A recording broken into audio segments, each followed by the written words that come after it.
বঙ্গে এখনো বর্ষার ভরা মরশুম, আর এই বর্ষার মাঝেই ফের বদলাচ্ছে আবহাওয়ার পরিস্থিতি। সোমবার আলিপুর আবহাওয়া দপ্তরের দেওয়া পূর্বাভাস অনুযায়ী গভীর নিম্নচাপ ক্রমশ পশ্চিমবঙ্গের দিক থেকে সরে ঝাড়খণ্ডের দিকে এগিয়ে যাচ্ছে। আর এই নিম্নচাপের প্রভাবে রাজ্যের একাধিক জেলাতে বৃষ্টি চলবে। কোথাও হয়তো ভারী বৃষ্টি হতে পারে, আবার কোথাও বজ্রবিদ্যুৎ সহ বৃষ্টি হবে, সঙ্গে দমকা হওয়ার একটা আশঙ্কা থাকছে। আবহাওয়া দপ্তর বলছে যে গভীর নিম্নচাপটি প্রথমে পশ্চিম উত্তর পশ্চিম দিকে এগোবে, এরপর তার গতিপথ আরও উত্তর থেকে উত্তর পশ্চিমমুখী হবে। ধীরে ধীরে এটি ঝাড়খণ্ড তারপর বিহারের দিকে এগিয়ে যাবে। আর এই নিম্নচাপের অবস্থানের প্রভাবে দক্ষিণবঙ্গের বেশ কিছু জেলায় বৃষ্টির পরিস্থিতি থাকবে। পাশাপাশি সমুদ্র উত্তাল থাকবে বলে জানিয়েছে আবহাওয়া দপ্তর। এই পরিস্থিতিতে মৎস্যজীবীদের জন্য বিশেষ সতর্কবার্তা জারি করা হয়েছে। মঙ্গলবার পর্যন্ত সমুদ্রে মৎস্যজীবীদের যেতে নিষেধ করছে আবহাওয়া দপ্তর। যারা ইতিমধ্যেই সমুদ্রে পৌঁছে গিয়েছেন তাদেরকে দ্রুত নিরাপদ জায়গায় ফিরে আসারও পরামর্শ দেওয়া হচ্ছে, কারণ নিম্নচাপের প্রভাবে সমুদ্রের পরিস্থিতি স্বাভাবিক থাকার সম্ভাবনা অনেকটাই কম। সমুদ্রে দমকা হাওয়া আর ঢেউয়ের দাপট অনেকটা বেশি হতে পারে, তাই কোনো রকম ঝুঁকি না নিয়ে সতর্ক থাকার পরামর্শ দেওয়া হচ্ছে।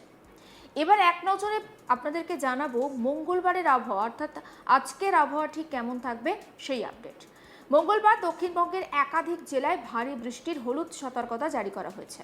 অর্থাৎ যে সমস্ত জেলায় হলুদ সতর্কতা জারি করা হয়েছে সেই সমস্ত জেলায় কিন্তু স্বাভাবিকের তুলনায় বৃষ্টি অনেকটা বেশি হবে। কোন কোন জেলায়? বিশেষ করে দক্ষিণবঙ্গের পশ্চিমের দিকে জেলাগুলোতে বৃষ্টির দাপট অনেকটা বেশি থাকবে। আবহাওয়া দপ্তর বলছে যে পুরুলিয়া, বাঁকুড়া, পশ্চিম বর্ধমান, পশ্চিম মেদিনীপুর, বীরভূম, ঝাড়গ্রাম, পশ্চিমে এই জেলাগুলো রয়েছে, এই সমস্ত জেলায় বৃষ্টির দাপট অনেকটা বেশি থাকবে। তবে সব জায়গায় একসঙ্গে ভারী বৃষ্টি কিন্তু হবে না। এই জেলাগুলোর কিছু কিছু এলাকায় অল্প সময়ের মধ্যে অনেকটা বৃষ্টি হতে পারে। কোথাও কোথাও আবার 70 থেকে 110 মিলিমিটার পর্যন্ত বৃষ্টির সম্ভাবনাও রয়েছে। ফলে নিচু এলাকায় জল জমার প্রবণতা রয়েছে, এমন জায়গাগুলোতে সমস্যা হতে পারে। রাস্তাঘাটে জল জমে যেতে পারে, ফলে যানবাহনের গতি ধীর হতে পারে। শহরাঞ্চলের পাশাপাশি গ্রামাঞ্চলে অতিরিক্ত বৃষ্টির কারণে জল জমে পরিস্থিতি আরও জটিল হতে পারে। তাই মঙ্গলবার এই পশ্চিমে যে সমস্ত জেলার কথা বললাম সেখানকার বাসিন্দাদের অবশ্যই আবহাওয়ার দিকে নজর দেওয়ার পরামর্শ দেওয়া হচ্ছে। খুব প্রয়োজন না থাকলে ভারী বৃষ্টির সময় বাড়িতেই থাকুন। বিশেষ করে বজ্রবিদ্যুৎ সহ বৃষ্টি হলে তো খোলা জায়গায় একদম দাঁড়াবেন না। আর দক্ষিণবঙ্গের উপকূলের জেলা এবং পশ্চিমের জেলাগুলোর জন্য থাকছে বিশেষ সতর্কতা। পশ্চিমের জেলাগুলোর কথা বললাম, এবার উপকূলের জেলা অর্থাৎ পূর্ব মেদিনীপুর এবং দক্ষিণ 24 পরগনা, এই জায়গাগুলোতেও ভারী বৃষ্টি হতে পারে। বৃষ্টির সঙ্গে ঘন্টায় 30 থেকে 40 কিলোমিটার গতিবেগে দমকা হাওয়া বইতে পারে।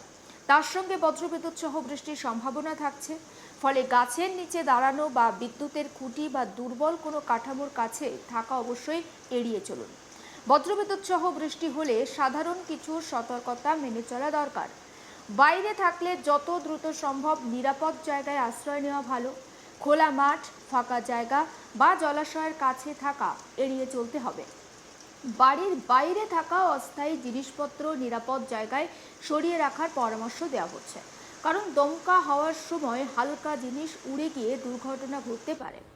এদিকে পূর্ব দিকের জেলাগুলোতে মঙ্গলবার কিছুটা কিন্তু আবহাওয়ার উন্নতি হতে পারে। অর্থাৎ সোমবার যে বৃষ্টির আমরা দেখেছিলাম সেই বৃষ্টির দাপট পূর্ব দিকের জেলাগুলোতে কিছুটা কমবে। তবে একেবারে যে বৃষ্টি বন্ধ হবে সেটা কিন্তু আবহাওয়া দপ্তর বলছে না। জায়গায় জায়গায় হালকা থেকে মাঝারি বৃষ্টি হতে পারে, কোথাও আবার অল্প সময়ের জন্য অত্যন্ত বেশি বৃষ্টি হতে পারে। তাই পূর্ব দিকের জেলাগুলোতে সাধারণভাবে মানুষজনকে সতর্ক থাকার কথা বলা হচ্ছে। বর্ষার সময় আমরা জানি স্বাভাবিকভাবে আবহাওয়া দ্রুত বদলে যায়। কিছুক্ষণ হয়তো আকাশ পরিষ্কার থাকে, ঝলমলে রোদ ওঠে, আবার পরক্ষণে বৃষ্টি শুরু হয়।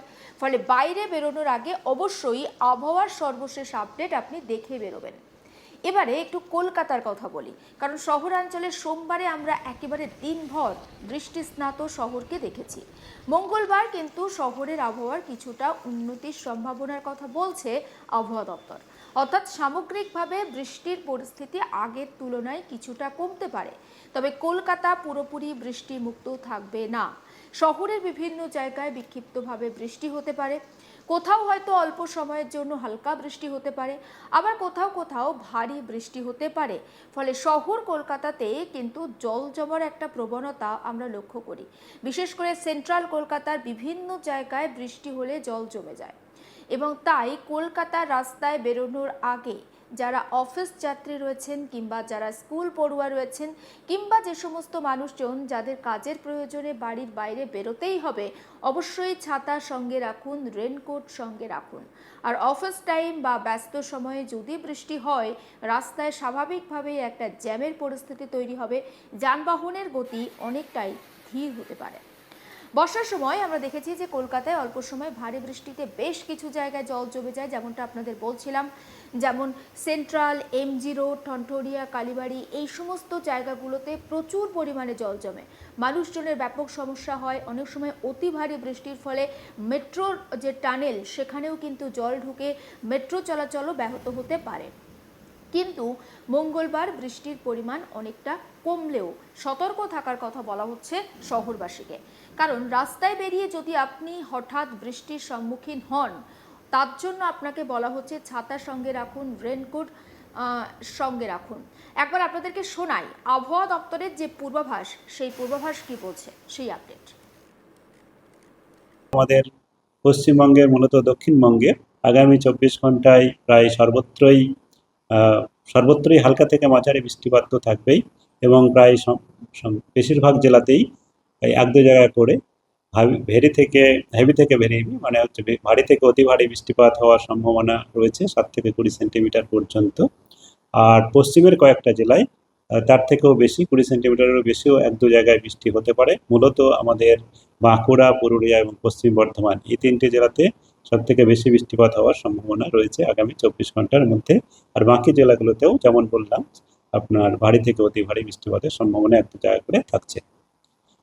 24 ঘন্টা পরে বৃষ্টিপাত কমে যাওয়ার সম্ভাবনা আছে আমাদের দক্ষিণবঙ্গে, এবং এই গভীর নিম্নচাপটি আগামী 24 ঘন্টায় ঝাড়খণ্ডের দিকে মুভ করবে, ঝাড়খণ্ডের দিকে ক্রমশ সরে যাবে।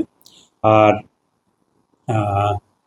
এর ঝাড়খণ্ডের দিকে অভিমুখ থাকবে। আর আমাদের আগামী 24 ঘন্টার পরে আগামীকালকে পুরুলিয়া, বাঁকুড়া, পশ্চিম বর্ধমান, বীরভূম, ঝাড়গ্রাম, পশ্চিম মেদিনীপুর এই জেলাগুলোতে এক দু জায়গায় ভারী বৃষ্টিপাত হতে পারে, বাকি জেলাগুলোতে ভারী বৃষ্টিপাতের সতর্কতা নেই। আর উত্তরবঙ্গে এখন বৃষ্টিপাত অনেক জায়গাতেই হালকা থেকে মাঝারি বৃষ্টিপাত থাকবে, এবং ধীরে ধীরে বৃষ্টিপাত উত্তরবঙ্গে প্রায় সব জায়গাতেই হালকা থেকে মাঝারি হওয়ার সম্ভাবনা রয়েছে। তবে ভারী বৃষ্টিপাতের সতর্কতা রয়েছে, এক দু জায়গায় হতে পারে, তবে তেমন যেমন দক্ষিণবঙ্গে যেভাবে বৃষ্টি হবে সেইভাবে উত্তরবঙ্গে ভারী বৃষ্টিপাতের সতর্কতা নেই। কেবলমাত্র এক দু জায়গাতেই ভারী বৃষ্টিপাত হতে পারে। উত্তরবঙ্গে মূলত বৃষ্টিপাতের পরিমাণ তো বেশিই থাকে নর্মালি, এক দু জায়গায় ভারী বৃষ্টিপাত মোটামুটি স্বাভাবিকের কাছাকাছি থাকে। আর দার্জিলিং, কালিম্পং, জলপাইগুড়ি যেমন আগামী 24 ঘন্টায়, তারপরে দার্জিলিং, জলপাইগুড়ি, আলিপুরদুয়ার এই জেলাগুলোর মধ্যে এক দু জায়গায় ভারী বৃষ্টিপাত হতে পারে।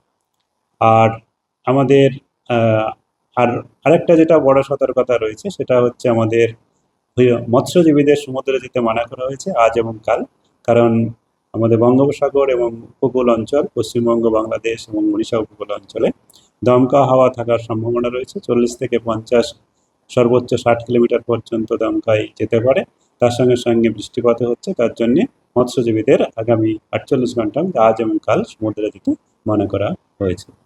কলকাতা তার পার্শ্ববর্তী অঞ্চলে আগামী 24 ঘন্টায় মাঝে মধ্যেই হালকা থেকে মাঝারি বৃষ্টিপাত হবে আর হওয়ার সম্ভাবনা থাকছে। আর সর্বমোট এবং এক দু পশলা তীব্র বৃষ্টিপাতও হওয়ার সম্ভাবনা রয়েছে, যেটা আমাদের আওয়ারলি 2 থেকে 3 সেন্টিমিটার পর্যন্ত হয়ে থাকে। সর্বমোটভাবে কলকাতাতেও ভারী বৃষ্টিপাত বা অতি ভারী বৃষ্টিপাতও হয়ে যেতে পারে 24 ঘন্টা। আজ কোথায় কোথায় রেড অ্যালার্ট এবং কবে থেকে আবহাওয়ার উন্নতি? হ্যাঁ, যেটা আমি বললাম যে আগামী 24 ঘন্টা পরে আবহাওয়ার উন্নতি ধীরে ধীরে হবে।